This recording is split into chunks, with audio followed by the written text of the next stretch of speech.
नमस्कार दोस्तों दृष्टि आईएएस के कोचिंग सेंटर के संचालक विकास दिव्य कीर्ति के सोशल मीडिया पर वायरल एक वीडियो के बारे में मैंने आपको चर्चा की थी और विस्तार से उस वीडियो के बारे में बताया था। अब बहुत सारे लोग ये कह रहे हैं कि लल्लन टॉपर उनके दिए इंटरव्यू को देखें और फिर समझें कि क्या ये पूरी बात थी। लेकिन उन लोगों को जो सीधे सिर्फ इस इंटरव्यू को देखकर, कुछ किताबों को देखकर ये अंदाज़ा लगा रहे हैं कि नहीं जी डॉक्टर साहब तो बिल्कुल सही हैं और क्योंकि वो आईएएस की कोचिंग देते हैं तो और सब मूर्ख हैं,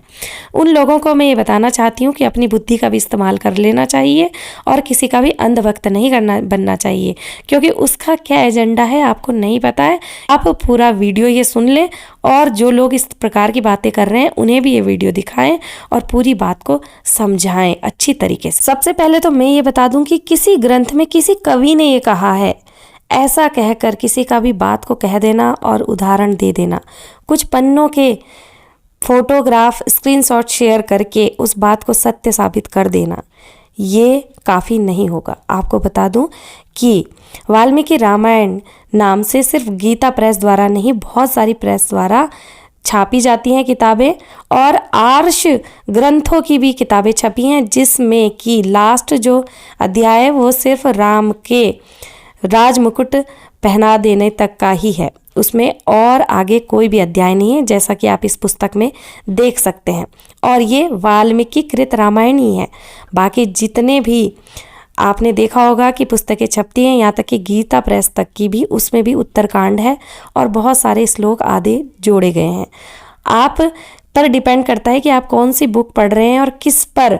विश्वास करके किसको क्या बता रहे हैं। यानी आप अपने स्टूडेंट को ये बता रहे हैं किसी भी बुक से पढ़ करके, और जिस बुक का उन्होंने उदाहरण दिया है वो तो गीता प्रेस की भी नहीं है, जिस श्लोक को वो बता रहे हैं वो तो गीता प्रेस वाले में भी नहीं। सबसे पहले तो ये बात कर लें कि डॉक्टर साहब ने लल्लन टॉप पे आके रामोपाख्यान किताब की जिसकी बात की थी, जिसके राइटर पीटर स्कार्फ है, ये बुक हाल ही में कुछ ही सालों पहले छापी गई है उनके द्वारा और उनका व्याख्यान है। तो आज हम अपने ग्रंथों को पढ़ने के लिए एक विदेशी राइटर का सहारा लेंगे और उनकी बातें मानेंगे कि उन्होंने जो श्लोक कहा है वो सही है।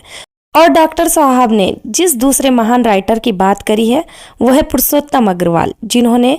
जवाहरलाल नेहरू की चाटुकारी करते हुए उनके ऊपर सबसे अच्छी उनकी किताब लिखी थी और जिसका समर्थन किया था रामचंद्र गुहा ने, जो कि एनआरसी का पूरी तरीके से विरोध करते हैं। तो ये तो इनकी राइटर्स की चॉइस है। दूसरी बात, जो गीता प्रेस है वो भी भगवान के घर से छपकर नहीं आती है। इसका भी पहले भी कई बार बताया जा चुका है कि जो असली गीता महाभारत रामायण थी उसमें श्लोक कम थे, धीरे धीरे बढ़ते गए और ये उसी प्रकार से है जैसे किसी ने कान में आपके कुछ कहा, आगे कुछ कहते कहते लास्ट आदमी तक कुछ और समझ आता है। उसी प्रकार जो ये हिंदी अनुवाद है और जो ये छापी जाती हैं पुस्तकें, ये जिस मूल राइटर ने लिखी थी वहाँ से वो विकृत होते होते क्या हो जाती हैं, ये आप लोग अपने दिमाग से समझ सकते हैं। क्योंकि मैंने पहले वीडियो में भी बताया था कि जो राम निहत्थे पे वार नहीं करता, जो स्त्रियों की इतनी इज्जत करता है, जो शूद्र जाति के लोगों के हाथ से झूठे बेर भी खा सकता है, जो अपनी पत्नी की इतनी इज्जत करता है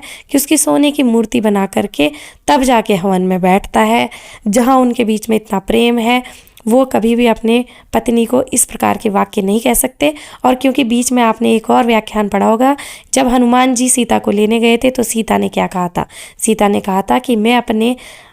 ऊपर किसी भी पर पुरुष का स्पर्श नहीं चाहती, इसलिए मैं नहीं जा सकती तुम्हारे साथ। रावण के साथ मुझे आना पड़ा क्योंकि वो तो मजबूरी थी, क्योंकि वो स्थिति उस प्रकार की थी, लेकिन उसने अभी तक उसकी इतनी हिम्मत नहीं कि वो मेरे ऊपर एक उंगली भी टच कर सके। लेकिन मैं चाहती हूँ कि मेरे पति उसको मारें और ये शौर्य जो क्षत्रिय का काम है वो खुद करें। तो इतनी बातें समझ आ गई थी। तो और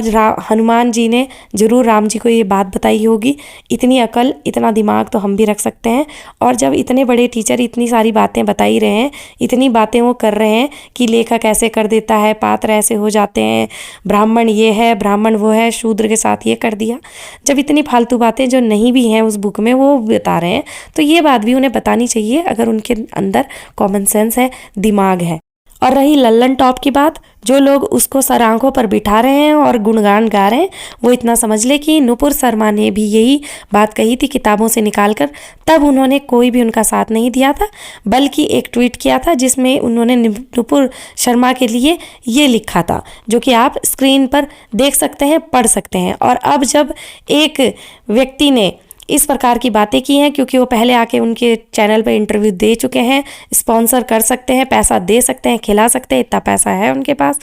तो उसका वो इंटरव्यू लेके उसकी क्लियरिफिकेशन दिखा रहे हैं, क्योंकि उनको पता है कि यहाँ पर कोई भी कुछ नहीं कहने वाला। क्योंकि आपने देखा होगा नुपुर शर्मा ने भी किताब वाली बात कही थी, लेकिन किसी भी मुस्लिम समाज के व्यक्ति ने ये नहीं कहा कि हाँ वो सही कह रही। लेकिन आज हिंदू समाज के लोग जो कि अपने ही धर्म के दुश्मन बने हुए हैं, इस प्रकार की बातें कर रहे हैं, उन्हें शर्म आनी चाहिए खुद के ऊपर। और जो दूसरों को अंधभक्त कहते हैं, खुद भी वो देख लें कि वो खुद क्या हैं। इस सब घटना के बारे में आपकी क्या राय है, बताएं मुझे कमेंट बॉक्स में। मिलते हैं नेक्स्ट वीडियो में, तब तक के लिए take care, till then bye bye.